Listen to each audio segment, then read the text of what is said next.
Football has always had a way of confusing intelligence with visibility. The faster player, the louder midfielder, the forward who arrives at the end of every attack, those are the ones who get read as control. The game rewards what can be seen in real time: pace, power, decisive action. And in that language of football, intelligence is usually measured in moments that stand out: passes that break lines, runs that split defenses, goals that end arguments. But that definition starts to fall apart when you watch Sergio Busquets. He doesn't arrive in games like a disruption, he arrives like a correction. Nothing about him demands attention at first glance. No explosive movement, no dramatic gesture, no obvious dominance. Yet the structure around him behaves differently the moment he is present. Passing angles open before they are needed, pressure disappears before it arrives. The game doesn't slow down because he controls it. It slows down because it never reaches disorder in the first place. And somewhere inside that contradiction lies the real question this story is built on. If a player can influence everything without appearing to do anything visible, then what exactly are we measuring when we say someone is smart in football? Because in Busquets' case, intelligence isn't expressed through action, it's expressed through prevention. And that makes him difficult to understand in the usual way, because the most important parts of his game are the ones that never become highlights. Years later, on the biggest stage in club football, that same invisibility would define a Champions League final against Manchester United. But to understand how a player can control a match without being noticed, you first have to understand how he learned to think before the game even arrived.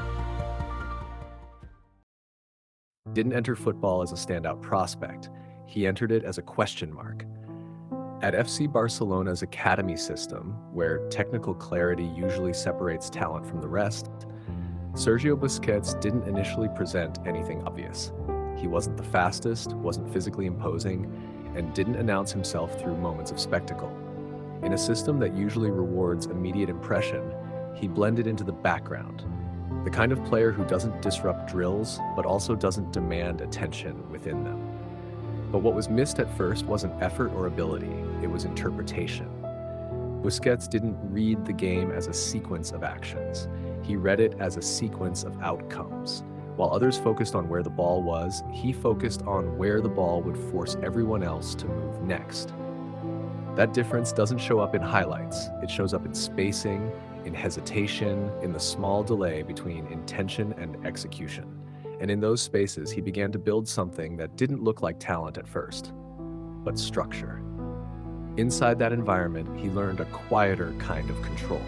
Not control through carrying the ball or breaking lines, but control through being in the right place before the problem fully formed. He didn't need to chase the game because he was already positioned inside its next decision. And the more he repeated that pattern, the less visible it became to the eye, but the more essential it became to the system around him. Teammates didn't adjust to his presence. They began to rely on it without thinking. And that is where the first real contradiction appears, because a player who doesn't look influential is usually assumed to be secondary. But in Busquets' case, the absence of visibility wasn't weakness, it was efficiency. The game wasn't reacting to him.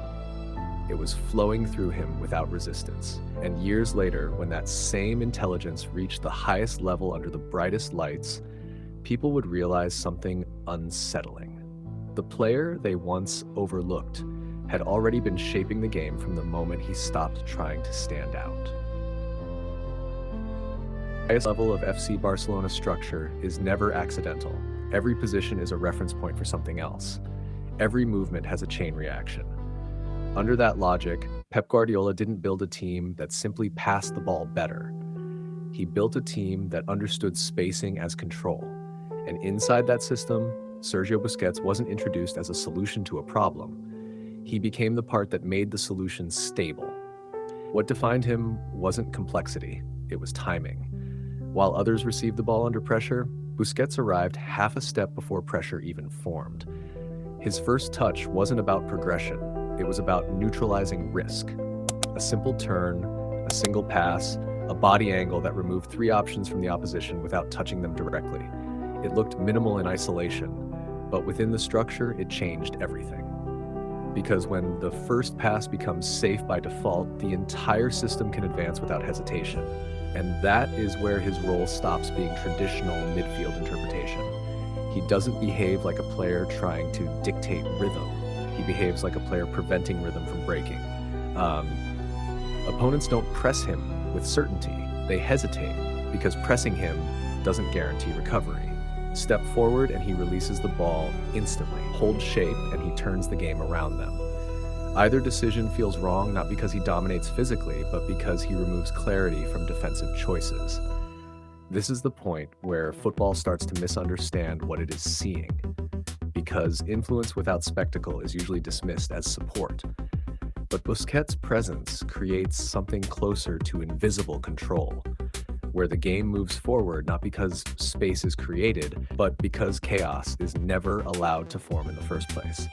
And years later, when that same logic reaches Europe's biggest stage in a Champions League final against Manchester United, it becomes clear that what looked like simplicity was actually the most advanced form of control the game had ever seen. This is the moment where theory stops being abstract and becomes undeniable. A Champions League final against Manchester United is never a quiet environment. The pressure is constant, the pressing is aggressive, and every second on the ball is supposed to feel like survival. But in that match, Sergio Busquets doesn't play like someone under pressure. He plays like someone who understands where pressure is allowed to exist and where it isn't. From the opening phases, his positioning removes United's ability to approach the game on their terms. He doesn't chase space, he occupies the exact zones that prevent United from stepping forward with confidence. When the ball arrives, it doesn't arrive in danger. It arrives already solved. A single touch to open the angle, a second to release the pressure, and the entire structure moves forward without disruption. Nothing dramatic happens in isolation. But collectively, the game begins to tilt away from United's control without any visible breakdown. The key detail isn't what Busquets does with the ball, it's what never develops because of where he stands. Pressing triggers don't activate cleanly. Midfield jumps lose coordination. The distance between lines starts to stretch, not because Barcelona are forcing it, but because United cannot find a stable point to press from.